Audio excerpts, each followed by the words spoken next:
Hello friends, in the last video we have seen what is meant by cylinder, what are the different types of cylinder, what is meant by thin cylinder, what are the different stresses which are induced in a thin cylinder, and the numerical which are based on thin cylinder that we have seen in the last video. Today we will start the thick cylinder point. Again in that we are going to learn what is meant by thick cylinder, what are the different stresses which are induced in a thick cylinder, what are the different theories of failure that you have to use to find out the thickness of a thick cylinder, and after that we are going to solve one numericals. Okay, let's start with a thick cylinder. What is this term thick cylinder? Remember, when a cylinder is subjected to very high pressure, the thickness of cylinder wall must be large, right? In order to avoid the failure, in that case, the thickness of cylinder should be high. So in that case, we are going to use what? Thick cylinder. Here, what is its definition? If the ratio of inner diameter of cylinder to its wall thickness is less than 20, then this type of cylinder is called as what? Thick cylinder. Okay. Similarly, what is meant by thin cylinder? If this ratio is greater than 20, then it is called as thin cylinder. Okay, and the example of thick cylinders are hydraulic cylinder, high pressure pipe, gun barrel, and reactor. Okay, in all these cases the pressure is very high, so in that case we are going to use what? Thick cylinder. Generally, this thick cylinder is subjected to internal pressure as well as external pressure. Okay, there are generally three stresses which are induced in a thick cylinder. One is circumferential or tangential or hoof stress, second is radial stress, and the last one is the longitudinal stress. In case of thin cylinder, only two stresses are generated because radial stress we are neglected because this value is very less or small. Here the circumferential stress is denoted by letter sigma t, and the formula is pi in bracket outer diameter square plus inner diameter square divided by outer diameter square minus inner diameter square. Okay, this square is here inside. Okay, by mistake I am written here, so this square is what? Di square only. Okay, this term is called as what? Maximum stress. Okay, similarly radial stress is denoted by letter sigma r, and the formula is sigma r is equal to minus pi. This minus is nothing but what? Negative pressure, and pi is nothing but what? Internal pressure, which is equal to what? This value generally denoted as minimum stress.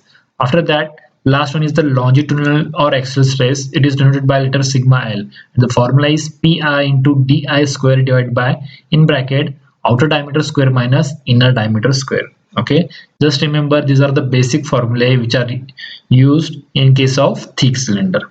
After that, we have seen similarly in case of thin cylinder, there are some design we have to do to find out the thickness of thin cylinder. Okay, similarly here in that case, again we have to use some theories of failure to find out the thickness of thick cylinder. Here design of thick cylinder subjected to what? Internal pressure.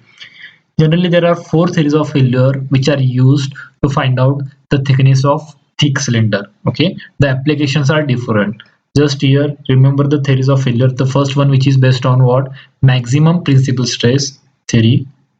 It is also called as Lam's equation. Second type of theory is design based on maximum principal strain theory. It is also called as Cleverin's equation and Birney's equation. And the third one is design based on maximum shear stress theory, and the last is distortion energy theory. We'll see one by one this series of failure, when we have to use, and what is the formula to find out the thickness of thick cylinder.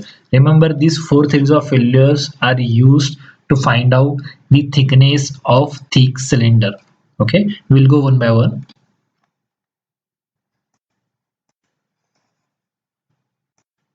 Okay, the first one is what? Design based on maximum principal stress theory. As I said, it is also called as what? Lam's equation, and it is used to find out what? Thickness of cylinder wall. Here the formula is T is equal to di by 2 in bracket under root. Remember, this under root is up to that point. Okay, this minus 1 is without under root. So under root of allowable tensile stress plus pi divided by allowable tensile stress minus pi. Okay, this whole term minus 1, this equation is called as Lam's equation. In that, sigma all is nothing but what? Allowable tensile stress, di is nothing but internal diameter, and pi is nothing but internal pressure. Okay, now the question is, when you have to use this formula. Remember, in the numerical they have mentioned the cylinder is made from the brittle metal like cast iron. In that case we have to use this formula, right? Uses what? It is used when the cylinder is made of brittle material like cast iron. Okay, now next theory is design based on maximum principal stress theory. Okay, in that case there are two different equations. One is Claverinus equation and another is Bernoulli equation. We'll see one by one. Okay, if the condition is what, cylinder with closed end. Okay, if in the numerical they have mentioned the word there are cylinder with closed end, in that case we have to use Claverinus equation. Okay, in that equation T is equal to what, inner diameter divided by 2 in bracket, again under root. Okay, this under root is till that point, minus 1 is separate. So again allowable tensile stress plus Pi, that is internal pressure, in bracket 1 minus 2 mu. This mu is nothing but what, Poisson's ratio, divided by allowable tensile stress minus Pi internal pressure in bracket 1 plus mu. Again mu is nothing but what, Poisson's ratio. This equation is called as what, Claverin's equation. Okay, now the question is when we have to use this equation. Remember, if they are mentioned in the numericals, if the cylinder is cylinder with what, closed end, and it is made from the ductile metal, there are two conditions. If this cylinder is made from closed end and the cylinder is made from ductile material, in that case you have to use what, Claverin's equation. Okay, we'll see second part. Second part is what, Bernoulli's equation. Okay, again here the formula is what, T is equal to di by 2. Okay, here see the difference. Okay, there is plus minus remains same, sigma all remains same, only the difference is here. Remember, 1 minus 2 mu here, 1 minus mu here, 1 plus mu, 1 plus mu here. So it is very easy to remember this formula. Okay, this equation is called as what, Bernoulli's equation. The term remains same, di internal diameter, sigma all allowable tensile stress, Pi internal pressure, mu is nothing but Poisson's ratio. Okay, the question is when we have to use this Bernoulli's equation, it is used for the cylinder with open end. Okay, when the cylinder is in open end condition and it is made from the ductile metal, in that case we are going to use what, Bernoulli's equation. Now you will see the third theories of failure, that is shear stress theory. Here P is equal to what, di by 2 in bracket under root allowable shear stress divided by allowable shear stress minus Pi. Pi is nothing but internal pressure, minus 1. This is nothing but what, maximum shear stress. In numerical they are going to specifically mention the value of shear stress. In that case you have to use this theory. Okay, or again there are some condition, it is used for cylinder made of ductile metal. In that case we can use maximum shear stress theory. And the last one is the distortion energy theory. Okay, in that case the formula to find out the thickness of cylinder wall is T is equal to di by 2 in bracket under root allowable tensile stress divided by allowable tensile stress minus under root of 3 into Pi minus 1. Here this under root is for 3 only. These are the four theories of failure we are going to use to calculate the value of thickness of thick cylinder. Okay, remember the application and remember this formula, so we can solve this numerical easily. Okay, next part that we are going to see one numerical which is based on this thick cylinder. Okay, this is a sentence. A closed cylinder of 300 mm inner diameter is to be designed to withstand an internal pressure of 25 megapascal. Okay, here the pressure they have mentioned is 25 megapascal. In the last video they have mentioned in bar, here they have mentioned is megapascal. The cylinder is to be made of the plain carbon steel 15C8. Ultimate tensile strength they have mentioned 440 Newton per mm square. Yield tensile strength they have mentioned 240 Newton per mm square, and mu they have mentioned 0.29. If the factor of safety based on the yield strength, that is 1.5, determine the thickness of the cylinder wall using. Okay, here they have directly mentioned you have to use these theories to find out the thickness. Okay, first thing is always write down the given data. Here in the first line you can see a closed cylinder of 300 mm inner diameter. So inner diameter is how much, 300 mm. After that the internal pressure they have mentioned, that is Pi, it is how much, 25 Newton per mm square. Okay, they have mentioned pressure is how much, 25 Newton per mm square. After that here they have mentioned ultimate tensile strength is how much, 440, yield tensile strength is 240, and mu is how much, 29.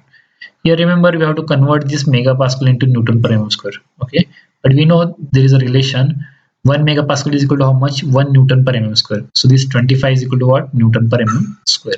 Okay, these are the formulas which are required to find out the thickness of cylinder wall. Okay, here you can see the internal pressure they have mentioned. Okay, inner diameter also they have mentioned. So the unknown is what? Sigma all. So the first thing is we have to find out sigma all. There is a basic formula to find out allowable tensile stress, that is yield tensile strength divided by factor of safety. Yield tensile strength they have mentioned 240, factor of safety they have mentioned 1.5. So you can calculate the allowable tensile stress. Similarly, in case of shear stress theory, you have to find out allowable shear stress. Here allowable shear stress is equal to what? Yield shear strength, okay, divided by factor of safety. Yield shear strength they have mentioned is near about 120, okay, divided by 1.5, which is equal to 80. How we are going to calculate this value of 120? Here you can see S of Sy, yield shear strength, is equal to how much? It is always 0.5 times yield tensile strength. So yield tensile strength they are mentioned 240, 240 into 0.5, it is how much? 120. So put this value 120 here, you can get the value of allowable shear stress, that is 80. Next task is very easy. We know these basic formulas, okay? You have to remember this formula. So once you know this formula, only you have to put all this value into this equation, okay? In the first theory, they have asked for the principal stress theory. Principal stress theory is also called as what? Lamb's equation, okay?